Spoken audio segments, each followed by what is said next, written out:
How you doing, everyone? It's Kevin. I'm back with another video. We have today here a Sears Craftsman 20-inch industrial rated drill press.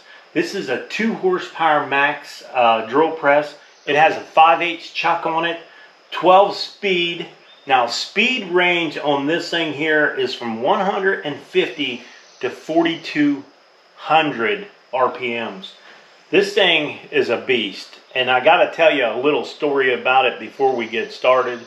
I was asked to come and pick this thing up because the guy that had it said that if somebody didn't take this drill press, he was going to throw it over the heel. And that's the truth. So, it's got a little bit of rust on it. What we're going to do is we're going to clean this thing up and get it going. I'm going to show you the drill press up close, what I got to work with. And it does have some rust on it. Back in here, it's got some rust on this this piece back here, this shaft that's holding it up. The table's got some rust. The chuck has some rust on it. I mean, it just needs cleaned up. Other than that, we plugged it in and it works great. So it's just basically cleaning this guy up and out with the old, in with the new. If you guys remember the old drill press I've used, you've probably seen it in a lot of my videos. I use these upright drill presses all the time. I like working with metal, and they're definitely a handy tool to have. But mine is getting a little rough, so what I'll do is we'll put it up for sale, get rid of it, and we'll put the new one in its place. So let's get you up close and show you a little bit about it. So if you look at the top of this right here, you can lift this up here, and you're able to adjust your belts for your speed. And if you look back there in the back, all your speeds are right there. That's actually really nice for this machine, so you can adjust your speeds, especially with that chart right there. Now that falls over like that, and you're able to change your belt speeds right here on these 3 pulleys and adjust them however you want it. I do like this right here for the recommended speeds, drill size, and material. That's pretty cool. So that actually looks really clean in there. I'm not so sure this drill press has a whole lot of use on it. It don't look like it's been used very much. It's been more setting than anything.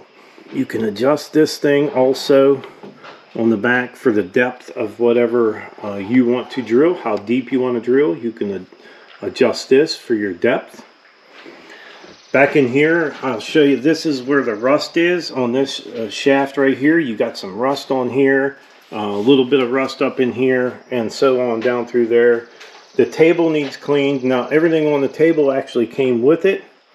It did come with the chuck, and that's a big plus. And it does fits in there perfect, and it works great. It comes with a little jig for your drilling jig. And down in here, I think there's even some drill bits and different things in here, but we'll be getting all this cleaned out and getting it set up so we can start using this drill press. Now, I do believe this is a 20-inch table. I'm not sure. I think I measured it out about 19 by 19, so you got a big, nice big surface on here to work with. Now, you can adjust the angle on this drill press too, so you can tilt your table back and forth. And then over here you have your adjustment for your height, which I like a lot. My old one didn't have that.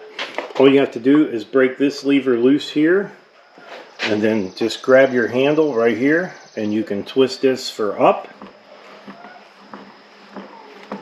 Lift your table up, or take your table down. That's really nice. The old one, you didn't have the crank. You had to break it loose and jiggle it up and jiggle it down.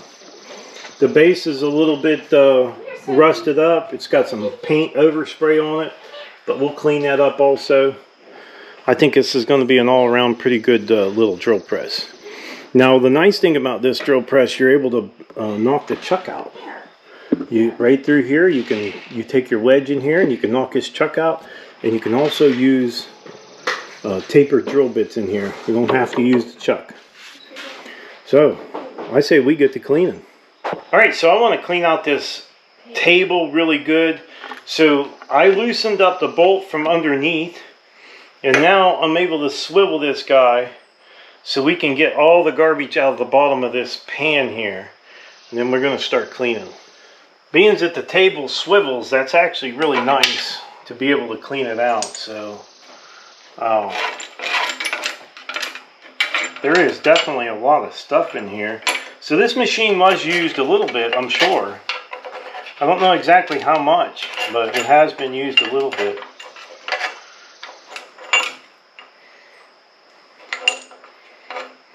Oh, this is your wedge. This is the wedge that I said if you put this down, you can drive this wedge in here.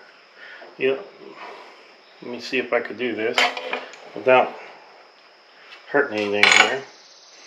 If you put that wedge in there, and you can bump that, then your chuck comes right out. And then if you want to put a drill bit in there, you can put a regular drill bit that has the same tapered end on it. I'll show you what they look like. So normally, what you could do is you can get a different adapter for the back of these to make them just like that. See, that's an adapter that would go on there. So I would need just a little bit bigger one to match this one here. So we can use our big drills in here.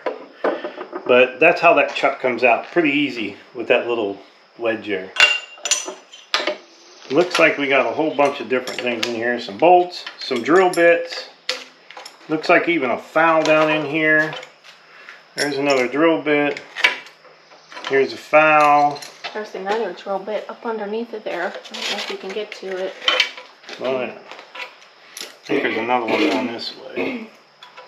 So we got some drill bits there. Is that just garbage? Yeah, a bunch of garbage. Sandpaper.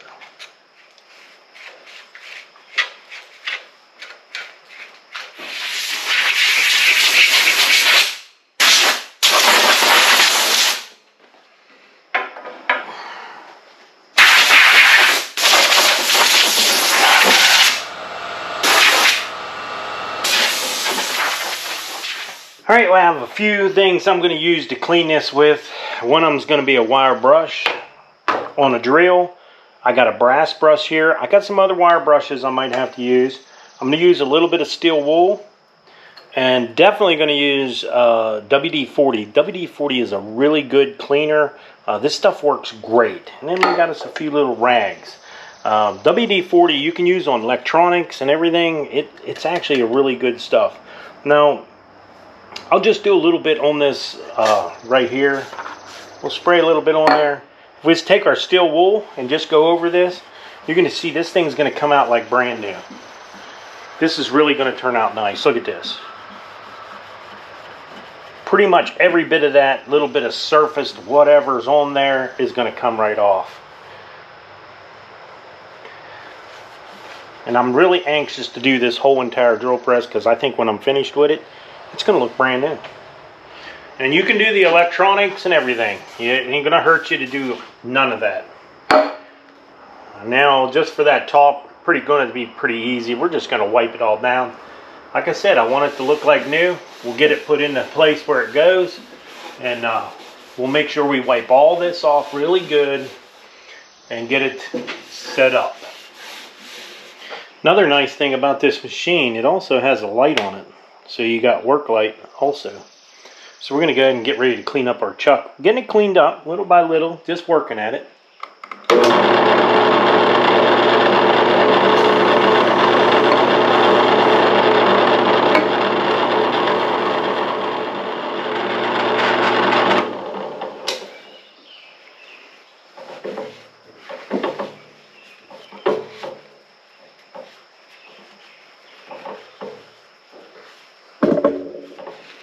That old boy is looking pretty good right there, if I do say so myself.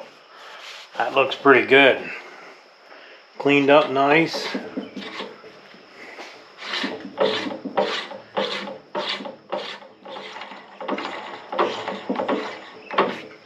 It's been a while since this drill press has actually been working, so.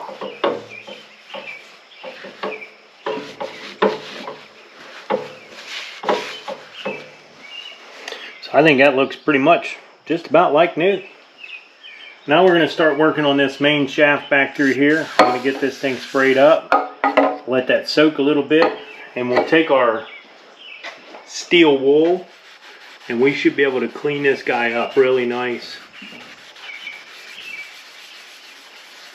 This should clean up real good.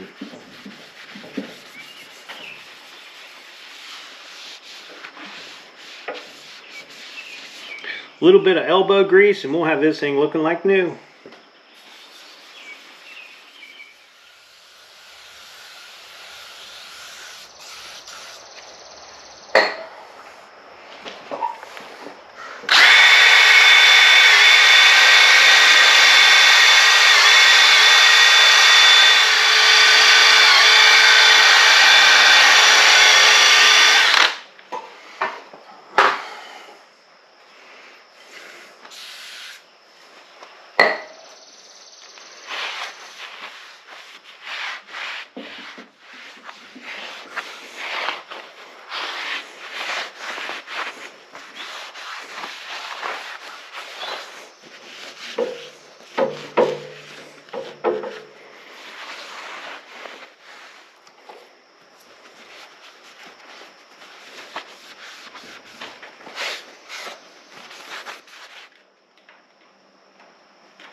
All right, I think we got our machine cleaned up about as best as I can get it right now.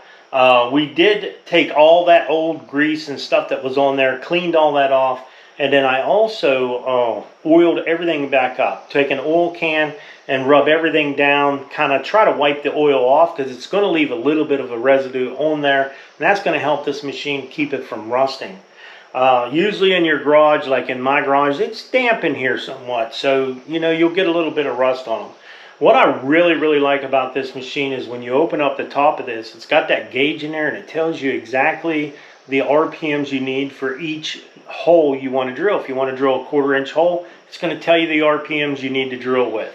If you want to drill an 1.5 inch hole, it's going to tell you the 1.5 inch hole RPMs. Whatever you're going to drill with, which that is really handy. My old one did not have that, and it shows you exactly how to adjust the belts for the RPMs. Really cool machine. Now you can actually set this one for depth. If you want to drill, say you want to drill a 1 inch, say a 2 inch hole, you can adjust this guy right here to a 2 inch hole. This thing's only going to come down 2 inches, which that is really nice. I like that on there. It's pretty simple setup, and then you can untighten this bolt right here on the side of there, and then you can drill all the way as far as you want. And it's, like I said, this is a really nice setup.